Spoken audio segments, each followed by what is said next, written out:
जय भीम दोस्तों, जानिए होली का असली रहस्य। अगर आप सच्चाई जानोगे तो कोई त्योहार नहीं मनाओगे। हमारे ही पूर्वजों की हत्या करके एक न एक त्योहार का प्रतीक रखे हैं। तर्क और विज्ञान के आधार पर देखा जाए तो बहुजनों के महापुरुषों द्वारा बताए गए मार्ग का अनुसरण करते हैं तो इस वीडियो को ज़्यादा से ज़्यादा शेयर करो। कोई हमारे महापुरुषों की अपमान करके उनकी हत्या की है तो हम उससे बदला लेंगे, ना कि उसकी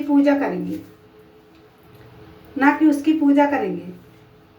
लेकिन आज हम पूर्वजों के हत्यारों को भगवान मानते आ रहे हैं। इतिहास में देखा जाए तो अंग्रेजों और मुगलों के अलावा नहीं बल्कि हमारे हजारों साल पहले हमारे ही देश में आक्रमणकारी आर्यों ने हमला किया था।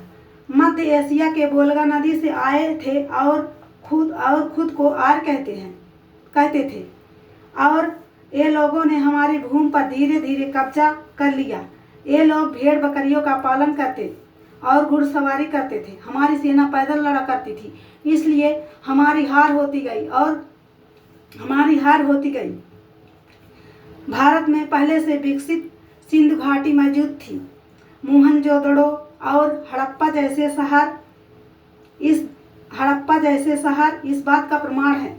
हमारे पूर्वज विकसित और उन्नतशील थे। इन आक्रमणकारी आर्यों ने हमारी सभ्यता और संस्कृति को नष्ट करना शुरू किया। जहां इनकी पूरी कोशिश नहीं हो सकी तो उसे अपने हिसाब से बदल डाला।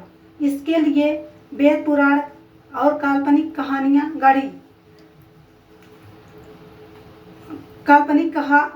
गढ़ी। इसका उद्देश्य यह है कि खुद को श्रेष्ठ मानते थे। हमारे देश में हमारे पूर्वजों के आक्रमणकारी आर्यों के बीच संघर्ष की कहानियां सभी त्योहारों का आधार है। हमारे पूर्वज की हत्या करके सभी त्योहारों का प्रतीक है। इसलिए हमें सभी बहुजन और पिछड़ा वर्ग और आदिवासियों को कोई भी त्योहार नहीं मनाना चाहिए। इसी संघर्ष का एक गाथा होली का त्योहार भी है। एक महान मूल निवासी राजा हिरण्यकश्यप थे। इन्होंने विदेशी हिंसक नीतियों का अपमान अपने राज्य में लागू नहीं होने दिया। वे मूल धर्म और परंपराओं को मानते थे। इसलिए आक्रमणकारी आर्यों ने उनको अपना शत्रु मानने लगे। वे छल कपट से उन्हें हटाने की कोशिश में लग गए और धोखे से उनकी हत्या कर दी। लेकिन उनकी प्रजा ने आर्य शासन को स्वीकार नहीं कर सकी। कश्यप के छोटे बेटे प्रहलाद को अपना समर्थन देने की योजना बनाई। उन्होंने अपनी धार्मिक ग्रंथ की शिक्षा देकर अपने ही पक्ष में लेने की कोशिश की। लेकिन राजा की बहन होलिका को यह षड्यंत्र समझ आ गया और वह प्रहलाद को बचाने के लिए एक सुरक्षित स्थान पर लेकर जाने लगी। वह आक्रमणकारी आर्यों के नजरों से बच ना पाई। उन्होंने होलिका को जिंदा जला दिया। आर्यों ने इसी इतिहास को तोड़ मरोड़ कर अपने हिसाब से बदल डाला। उन्होंने विष्णु और नरसिंह अवतार की कहानियां जोड़ दी ताकि असली इतिहास दब जाए। धीरे धीरे हमारा समाज इन कहानियों को सच मानने लगा और अपने ही पूर्वजों को असुर और राक्षस कहने लगा।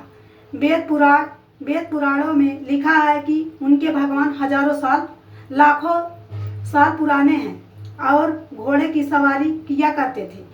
ऐतिहासिक तथ्य यह है कि घोड़े और गरुड़ भारत में नहीं पाए जाते थे। आक्रमणकारी आर्यों ने अपने साथ लेकर आए थे। इन्होंने विष्णु और नरसिंह की काल्पनिक कहानियां जोड़ दी। यह केवल कल्पनाओं का हिस्सा है। ये भी सेनापति और राजा होते थे। इन्होंने भारत के मूल शासकों को हटाकर सत्ता हथिया ली। दक्षिण भारत में हमारे महान पूर्वज राजा महिषासुर थे। आर्यों ने उनको असुर घोषित कर दिया। ये सभी पराक्रमी और न्यायप्रिय राजा थे। कर्नाटक में आज भी उनके नाम पर मैसूर शहर स्थित है। जो इस बात का प्रमाण है। कोई राक्षस नहीं बल्कि एक ऐतिहासिक व्यक्ति थे। इसी तरह केरल के महान राजा बलि भी इन आक्रमणकारी आर्यों से बच ना सके। उनके राज्य को छल कर छीन लिया और विष्णु की वामन अवतार की कहानी गढ़कर उन्हें खलनायक बना डाला। आज भी उनके नाम से बलद्वीप स्थित है, जो आज भी ऐतिहासिक तथ्य को प्रमाणित करता है। हमारे देश के पूर्वजों की वीरता के ऐतिहासिक तथ्यों को मिटाने के लिए हमारे पूर्वजों को असुर और राक्षस बना दिया और आक्रमणकारियों को भगवान बना दिया। आज बड़े दुख की बात यह है कि हम उनकी नकली देवताओं की पूजा करते आ रहे हैं और अपने बच्चों को, अपने सच्चे नायकों को राक्षस समझ रहे हैं। पहले हमारे समाज को वंचित रखा गया था, हमें पढ़ने लिखने का अधिकार नहीं था, वंचित बना दिया था और हमारे ही पूर्वजों को खलनायक बना डाला। हमको पढ़ने लिखने का अधिकार नहीं था। इसके पहले हमारे इतिहास में जो बताया गया हम उसे सच्चा मानते ही रहे। लेकिन बाबा साहब के संघर्ष के बाद हमें शिक्षा का अधिकार मिला और अब सच्चाई जानने का अवसर है। अगर हम पढ़ लिख कर उन्हीं झूठी कहानियाँ मानेंगे तो हमें उससे कोई लाभ नहीं होगा। हमें अपनी सोच बदलनी होगी। अपने बच्चों को असली इतिहास के बारे में बताना चाहिए।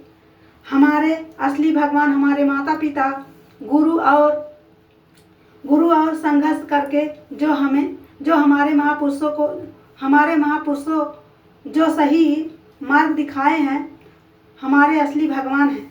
हमारे पूर्वज के उन आक्रमणकारी आर्य के बीच का संघर्ष की है, वो हत्या की है।